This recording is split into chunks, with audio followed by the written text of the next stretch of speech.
రామచంద్రపురంలో రంగా రాములకు వేడుకగా పెళ్లి జరిగింది. రాధా రమ్యలు తోడికోడళ్లుగా శాంతమ్మ ఇంట్లో అడుగుపెట్టారు. వాళ్ళని చూసి శాంతమ్మ చాలా సంతోషిస్తుంది. చాలా ఏళ్ల నుండి నేను ఈ రోజు కోసం ఎదురు చూస్తున్నాను. నా బిడ్డలకి పెళ్లి చేసేశాను. ఇప్పుడు నా మనసు ప్రశాంతంగా ఉంది. అమ్మా రాధా, పెద్ద కోడలిగా ఈ ఇంట్లోకి అడుగుపెట్టావు. ఇక ఈ ఇంటి బాధ్యతలన్నీ నువ్వే చూసుకోవాలి తల్లి. మరి నేనత్తయ్యా? నీ దగ్గరికే వస్తున్నానమ్మా. నువ్వు ఈ ఇంటి చిన్న కోడలివి. అందర్నీ సంతోషంగా చూసుకోవలసిన బాధ్యత నీదే. మీరిద్దరూ తోడి కోడళ్లుగా ఈ ఇంటికి రాలేదు, నా బిడ్డలుగానే వచ్చారు. అమ్మా, ఆ బాధ్యతలు కట్టబెట్టడాలాపి ముందు మమ్మల్ని ఆశీర్వదించు. ఆశీర్వాదంతో పాటు కాస్త కడుపు నిండా భోజనం కూడా పెట్టమ్మా. ఒరేయ్ తమ్ముడు, నువ్వస్సలు మారవురా. తమ్ముడి సంగతి నీకు తెలిసిందే కదరా. సరే అయితే చల్లగా నిండు నూరేళ్లు బతకండి. తొందరలోనే కోడళ్ల కడుపులో కాయ కాయాలి. అదేంటమ్మా, కడుపులో కాయలు కూడా కాస్తాయా? వాళ్ళ కడుపులో ఏమైనా చెట్లుంటాయా? ఒరేయ్ మొద్దు, కాయ కాయటమంటే బిడ్డని కనాలని చెప్తున్నా. అది కూడా తెలియకుండా ఇంత పెద్దవాడివెలా అయ్యావురా? వీడింకా చిన్నపిల్లల వేషాలు ఆపట్లేదు. వీణ్ణి రమ్యే అదుపులో పెట్టాలి అని రంగా అనగానే రమ్య అక్కడి నుండి వెళ్ళిపోతుంది. ఇక రమ్య వెనకాలే రాము కూడా వెళ్తాడు. గదిలోకి వెళ్లిన తరువాత రమ్య కోపంతో రెచ్చిపోతుంది. ఏంటి, నా వెనక తోకలాగా మీరు కూడా వచ్చారు? అలా వచ్చేసావేంటి? అందరూ సరదాగా మాట్లాడుకుంటున్నారు కదా. ఏంటి సరదా? ఒకరిని తక్కువ చేసి ఇంకొకరిని ఎక్కువ చేయటం మీ అమ్మకి సరదానా? ఎవరైనా ఇలా చేస్తారా? ఇంటి బాధ్యతలన్నీ ఆవిడకప్పగించారు. నన్ను మాత్రం అందరినీ సంతోషంగా ఉండేలా చూసుకోవాలంట. అందుకే నేనిలాంటి ఉమ్మడి కుటుంబంలోకి రాకూడదనుకున్నా. కానీ మా వాళ్ళు చెప్తే వినరుగా. ఇప్పుడు పడాల్సింది నేనే కదా. అదేంటి రమ్య అలా అంటున్నావు? నీకు వదిన నచ్చలేదా? తన మాటలు నచ్చలేదా? నచ్చలేదు. ఆవిడ గారికి పెద్ద కోడలు అనే బిరుదిచ్చారు కదా, ఇక పొంగిపోతుంది. ఏదో ఈ ఇంటికి మహారాణి అయినట్టు తెగ సంబరపడిపోతుంది. అరే, అనవసరంగా నువ్వెందుకు బాధపడుతున్నావు? ఏమైంది నీకు? అంతేలే, ఆడవాళ్లకు ఆడవాళ్లే శత్రువులంటారు. అదిప్పుడు నిజమే అనిపిస్తుంది. నా మాటలు మీకు నవ్వులాటగా ఉన్నాయా? అంటూ రమ్య మొహం తిప్పుకొని అక్కడి నుండి వెళ్ళిపోతుంది. రమ్యని చూసి రాము చిరాకు పడతాడు. ఇక మరో గదిలో రాధ తన భర్త రంగాతో సరదాగా మాట్లాడుతూ నవ్వుతూ ఉంటుంది.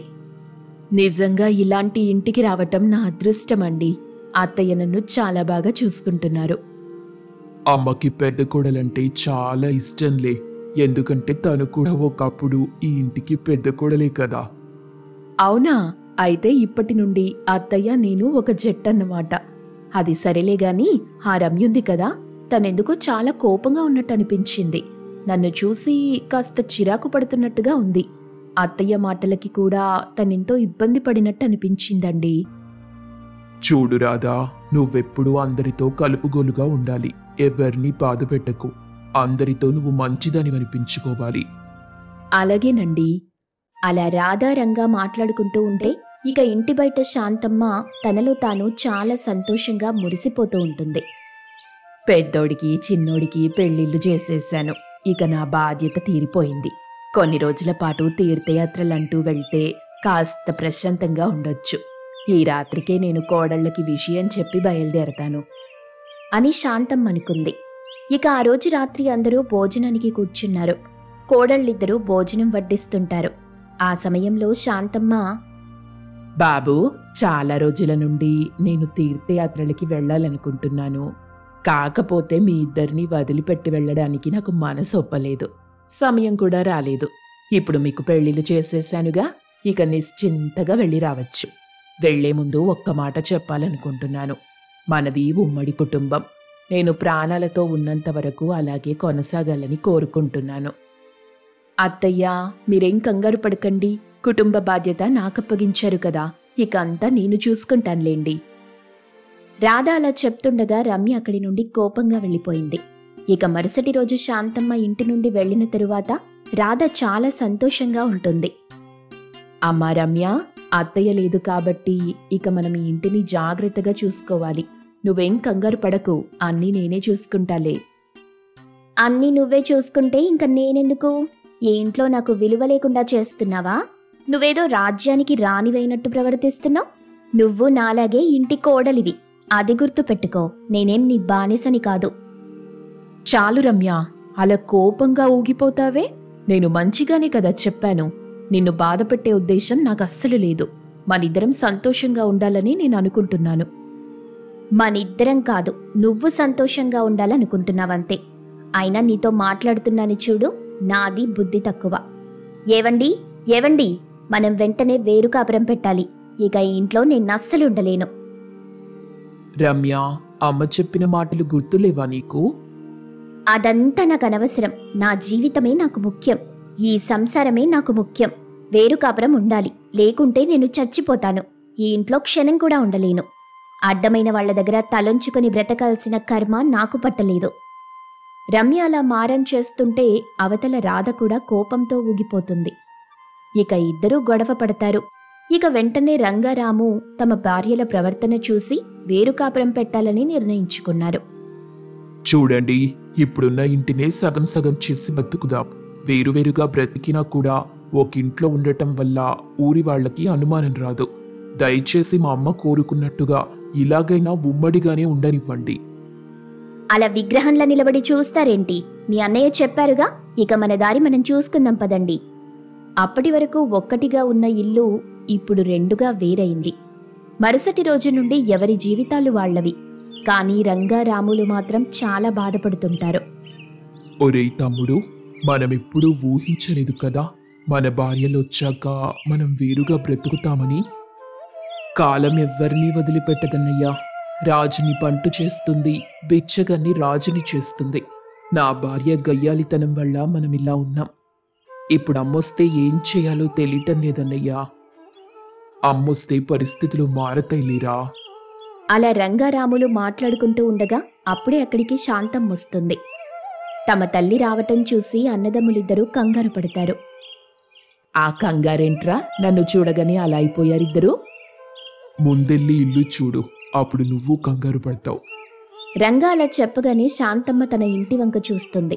ఆ ఇంటి ముందు ఇద్దరు కోడళ్ళు వేరువేరుగా పొయ్యి పెట్టి వంట చేస్తూ కనిపిస్తారు. వాళ్లని చూసి కోపంతో రగిలిపోతుంది. అయ్యో అయ్యో అయ్యో, 2 రోజులు ఇంట్లో లేకపోయేసరికి నా ఇంటిని వేరు చేసేశారా? నా బిడ్డల్ని వేరు చేసేశారా?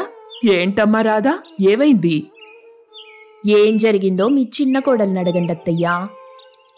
అమ్మా రమ్య, ఏమైంది? మీరిద్దరూ వేరుగా వంటలు చేసుకుంటున్నారెందుకు? ఎందుకంటే ఎవరి జీవితం వాళ్ళు బ్రతికితే బావుంటుంది కాబట్టి. ఒకరు ముష్టి వేసిన బతుకు మాకవసరం లేదు. మీరొకరిని గొప్పగా ఇంకొకరిని చప్పగా చూడ్డం నాకిష్టం లేదత్తయ్యా. మా బతుకు మమ్మల్ని బతకనివ్వండి. అదేంటమ్మా, పెళ్ళై 1 వారం రోజులు కూడా కాలేదు, అప్పుడే మనుషులు విడిపోయే మాటలు మాట్లాడుతున్నావే? ఏం జరిగిందో ఏంటో.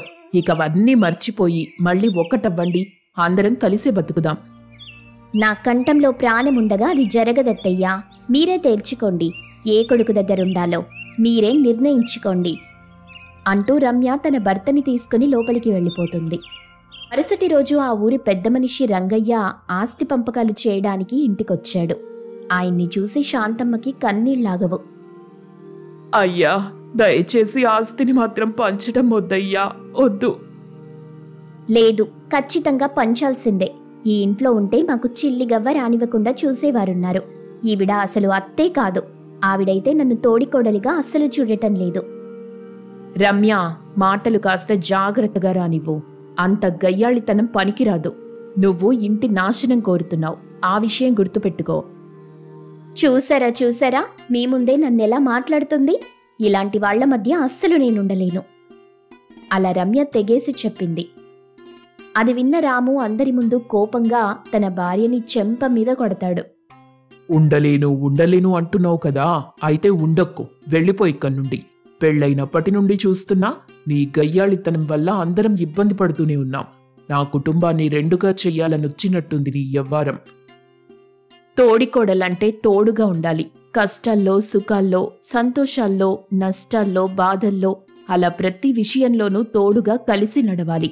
కానీ నువ్వు నీ పంతంతోనే ఉన్నావు. ఎదుటి వాళ్ల గురించి ఆలోచించకుండా నీ స్వార్థం నువ్వు చూసుకోవటం తప్పు రమ్య. చూడండమ్మా, జరిగిందేదో జరిగిపోయింది. రమ్యనందరూ క్షమించి మళ్ళీ సంతోషంగా బ్రతకాలని నేను కోరుకుంటున్నాను. సరేనా రమ్య? ఇక నేను వెళ్తున్నాను. జాగ్రత్త. అలా రంగయ్య అక్కడి నుండి వెళ్ళిపోగానే ఎవరి పాటికి వాళ్ళు వెళ్ళిపోతారు. ఇక గదిలోకి వెళ్లిన రమ్య మాత్రం తలదించుకొని బాధపడుతూ ఉంది. అది గమనించిన రాము, తప్పు చేశానని బాధపడుతున్నావా? నీ తప్పు నువ్వు తెలుసుకున్నావు. అది చాలు. అన్నీ మర్చిపో రమ్య.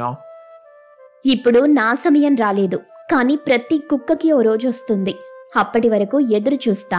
ఆ రాధను, నీ అమ్మను అస్సలు వదిలిపెట్టను. వాళ్ళకి నరకం చూపిస్తాను చూడు అంటూ శపథం చేస్తుంది. అది చూసి రాము షాక్ అవుతాడు. రమ్యలో కాస్త కూడా మార్పు రాలేదని గ్రహించి బాధపడతాడు. అది ఒక చిన్న పల్లెటూరు. కౌసల్య తన 2 కొడుకులు రమేష్ మరియు రాకేష్తో ఒక చిన్న ఇంట్లో ఉండేది. 2 కొడుకులకి మంచి ఉద్యోగం రావడంతో కీర్తి మరియు కుసుమ 2 అమ్మాయిల్నిచ్చి వివాహం చేస్తుంది. పెళ్లైన కొత్తలో అందరూ కలిసి చాలా సంతోషంగా సరదాగా జీవిస్తూ ఉండేవారు. కానీ కొద్ది రోజులు పోయాక కీర్తి మరియు కుసుమల పిసినరితనం చూసి అత్తగారైన కౌసల్యకి షాక్ మీద షాక్ తగులుతుంది. ఒకరోజు 2 తోడికోడళ్ళు ఆరుబయట నిలబడి మాట్లాడుకుంటున్నారు. రేపు గుడిలో అన్నదానం పెడుతున్నారంట.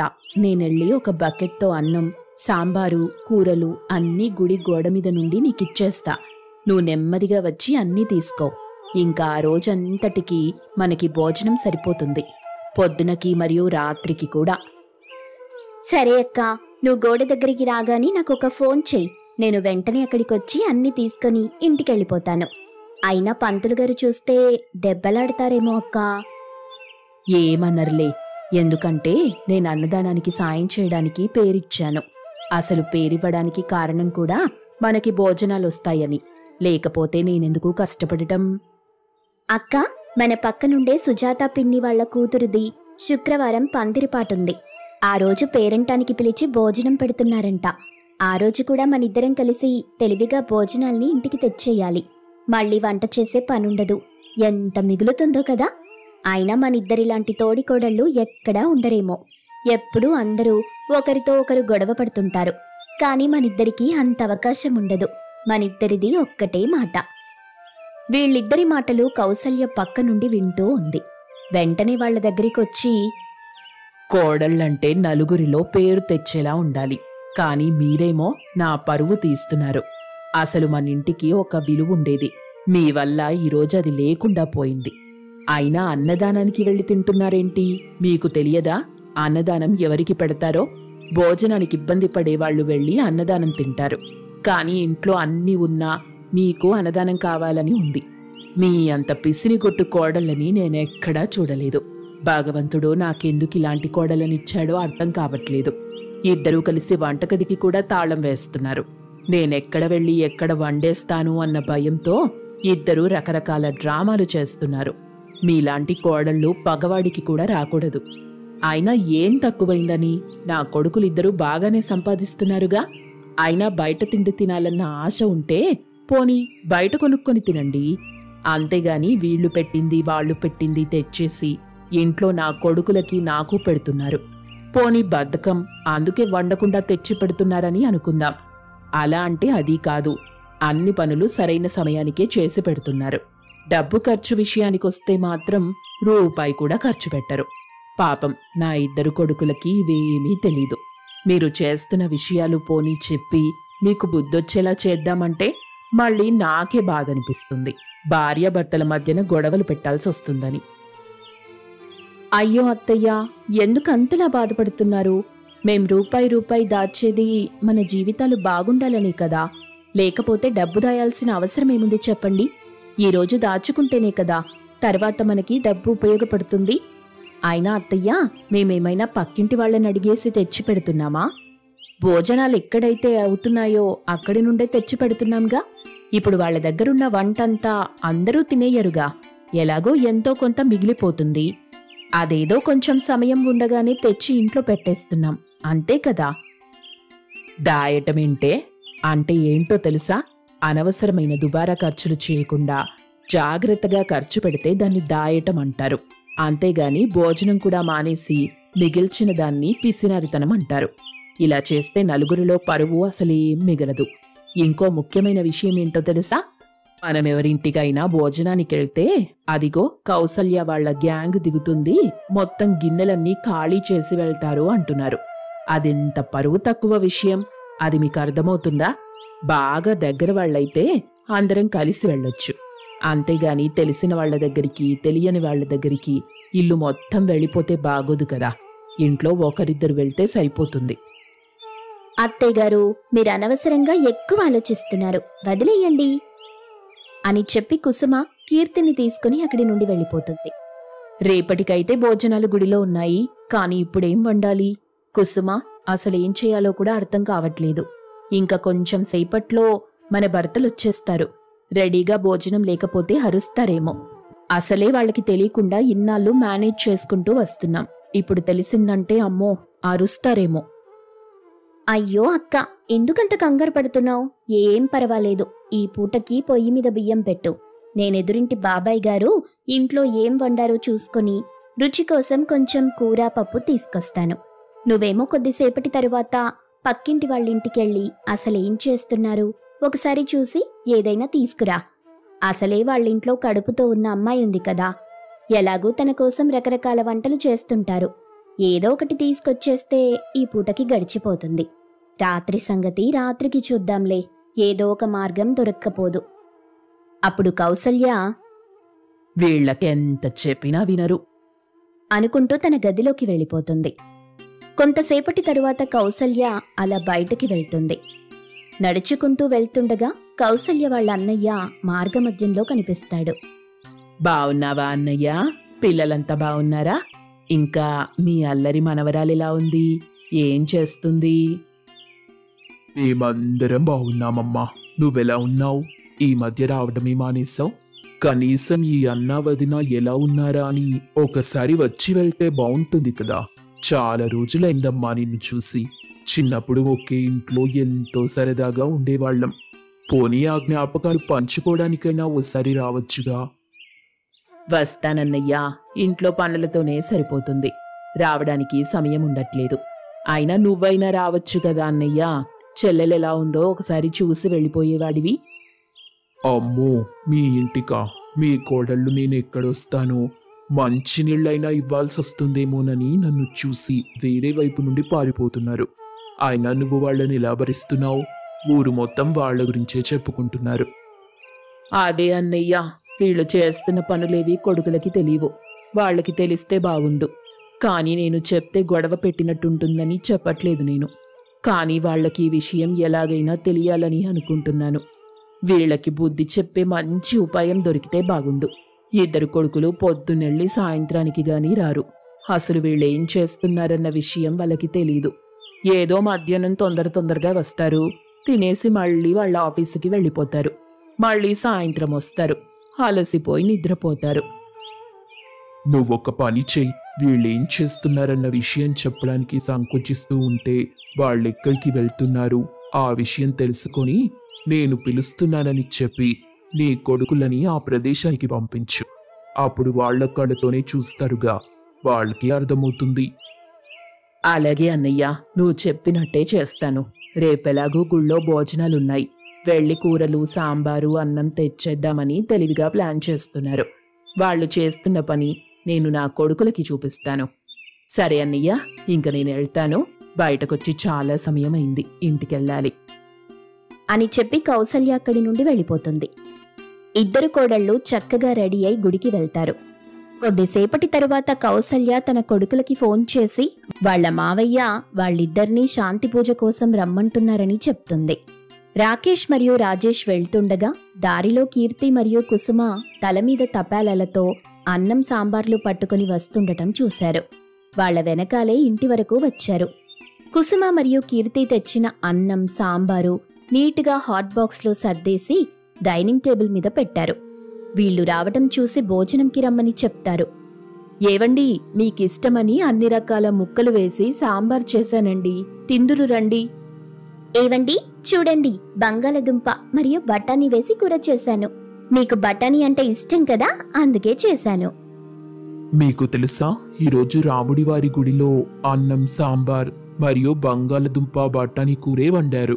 మన ఇంట్లో కూడా సేమ్ కూరలే కదా. నిజంగా అక్కడ ఇక్కడ ఒకేలా ఎలా కుదురుతాయో. కుసుమ మరియు కీర్తి ఆశ్చర్యపోయి ఒకరి మొహం ఒకరు చూసుకుంటారు.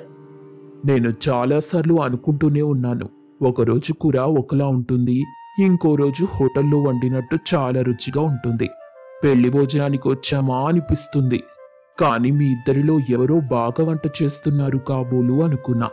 కానీ నాకు ఈరోజు అర్థమైంది మీరేం చేస్తున్నారో అని. మీ ఇద్దరూ కలిసి గుళ్ళో నుండి భోజనాలు తీసుకురావటం నేను చూశాను. మీరు చేస్తున్న పని ఎంత పరువు తక్కువో తెలుసా? వీలైతే మన చేత్తో నలుగురికి భోజనం పెట్టాలి గాని అక్కడ భోజనాలు ఇక్కడ తీసుకొచ్చేలా ఉండకూడదు. ఫలానా వాళ్ల కొడుకులు కోడళ్ళు వస్తున్నారంటే లేచి నిలబడి గౌరవం ఇచ్చేటట్టు ఉండాలి. కానీ వస్తున్నారమ్మా, ఇక్కడున్న భోజనాలన్నీ ఇంటికి పట్టుకెళ్ళిపోయే బ్యాచ్ అని అనకూడదు. భగవంతుడి దయ వల్ల మనకింతో అంతో అన్నం వస్తుంది కదా, అందులోనే సంతృప్తి చెందాలి.